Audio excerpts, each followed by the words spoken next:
Hello student, हम करने वाले हैं बीए फर्स्ट ईयर का फर्स्ट पेपर। ठीक है, हम उसमें सबसे पहले पढ़ेंगे यूनिट फर्स्ट। ठीक है, और हम बता दें इस बुक का नाम है प्राचीन एवं मध्यकालीन काव्य, जिसे हम कहते हैं हिंदी साहित्य, हिंदी लिटरेचर, आप जो भी जिस भी भाषा में समझें।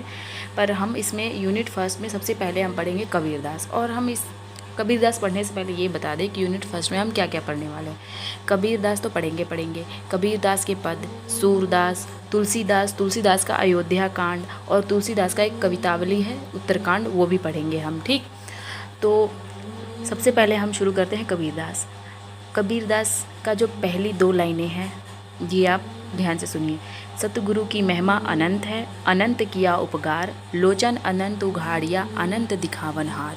हम आपको पहले ये बता दें कि जो महिमा का जो आपका मीनिंग निकलेगा वो होगा गौरव, और आपका उपकार का मीनिंग है उपकार, भला। लोचन का आपका हो जाएगा ज्ञान रूपी नेत्र, उघाड़िया का हो जाएगा खोल दिए या खोल देना, अनंत मतलब ब्रह्मा। आपको पता है जो ब्रह्मा है वो अनंत है। तो सबसे पहले जब हम ये 2 लाइनों के बारे में प्रसंग सहित व्याख्या जब लिखने को बोलते हैं तो सबसे पहले आपको संदर्भ लिखना होता है। संदर्भ में सबसे पहले हम क्या लिखते हैं, बुक का नाम लिखेंगे, किसकी बुक है, किन्होंने लिखी है, इसमें जो कविता लिखी है वो किन्होंने लिखी है, कहाँ से लिया गया है, ये सब लिखना बहुत है, अति आवश्यक है। आपको लिखना ज़रूरी है, नहीं तो आपके मार्क्स काटे जा सकते हैं। तो देखिए, अब ये संदर्भ में आप लिखेंगे प्रस्तुत दोहा हिंदी काव्य के प्रमुख संत कवि कबीरदास की साखी, एक कबीरदास की साखी है ग्रंथावली, गुरुदेव के अंग शीर्षक से उद्गृत है।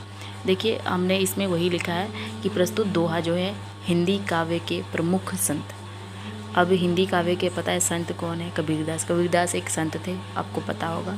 और साखी ग्रंथावली एक उनका ग्रंथ है साखी, वहाँ से लिया गया है। अब आता है दूसरी बारी आती है प्रसंग लिखने की। तो प्रसंग कैसे लिखते हैं, जो 2 लाइनों का आपका पूरा 1 लाइन में जो आप बोल सकते हैं वही आपकी प्रसंग है। जो 1 लाइन में आप ऐसे लिखो कि पूरी व्याख्या का मतलब पता चल जाए। 1 लाइन में पूरा तीर मार दो। वही देखिए, प्रस्तुत दोहे में कबीरदास सतगुरु की महिमा एवं उनके प्रभाव का वर्णन करते हैं। अब व्याख्या देखिए कैसे लिखा है। व्याख्या, सच्चे गुरु की महिमा अपरंपार है। पहली लाइन का मतलब भी यही है, सतगुरु की महिमा अनंत है। ठीक है, तो सतगुरु ने अपने शिष्य पर असीमित अनंत उपकार किए हैं। मैंने आपको बताया था अनंत किया उपकार। दूसरी लाइन का मतलब ये हुआ, यह गुरु का ही उपकार है जिसने जीव के समक्ष अनंत ज्ञान रूपी नेत्रों का प्रकाश आलोकित किया है। गुरु ने ही अनंत ब्रह्मांड में रहस्य को देखने की क्षमता प्रदान की है। तात्पर्य यह है कि सतगुरु जीव के ज्ञान रूपी नेत्रों को खोलता है और उससे ज्ञान प्रदान करता है। जिस प्रकार ब्रह्मा प्राप्ति का मार्ग बताकर गुरु की जीव को अनंत पूर्ण ब्रह्मा के दर्शन कराता है। वो काव्य सुंदर है। काव्य सुंदर है, आप जितना भी इस 2 लाइनों का जो मतलब है आप सुंदर भाव में प्रकट कर सकते हैं। जो आपके अंदर भावनाएं उजागर हुई हैं आप उसमें लिख सकते हैं। आपको ये जरूर नहीं कि जो मैंने लिखा है आप वही लिखें। जो आपको ये पढ़ने के बाद आपको जो समझ में आया है आप अपना भाव यहाँ पे प्रकट कर सकते हैं। काव्य सुंदर में यही लिखना होता है। काव्य सुंदर भक्ति काल की निगुण एवं सगुण काव्य धारा के सभी प्रमुख कवि गुरु को ईश्वर प्राप्ति का माध्यम मानते हैं। कबीरदास गुरु की महिमा को विशेष महत्व देते हैं। मुझे यही समझ में आया था, इसीलिए मैंने अपना भाव इस प्रकार लिखा है।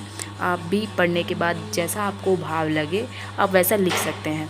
अब मैं इसमें भाषा है सधुकड़ी है, शैली जो है उपदेशात्मक है, गुण है प्रसाद है, छंद है दोहा, रस है शांत। तो आई होप कि आप लोगों को पूरा समझ में आ गया होगा। अगर नहीं आया है तो दोबारा वीडियो देखिए। अगर आपको कुछ और भी मतलब किसी भी और सब्जेक्ट से रिलेटेड वीडियो चाहिए तो आप मुझे कमेंट बॉक्स में कमेंट कर सकते हैं।